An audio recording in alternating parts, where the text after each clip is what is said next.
رسول کریم صلی اللہ تعالیٰ علیہ وسلم سے ایک صحابی نے پوچھا، حضور انسان بڑا کون ہوتا ہے؟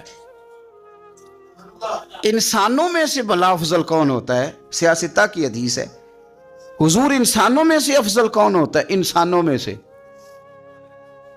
تو نبی پاک صلی اللہ علیہ وسلم نے فرمایا، جس کا دل سلامت ہو، زبان سچی ہو، وہ انسانوں میں افضل انسان ہوتا ہے۔ زبان کا سچا ہو، دل سلامتی والا ہو۔ صحابی نے ہمارے ساتھ بڑی نیکی کی، پوچھ لیا کہ یا رسول اللہ صلی اللہ علیہ وسلم، یہ زبان کی سچائی تو سمجھ میں آتی ہے، دل کی سلامتی کیا ہے؟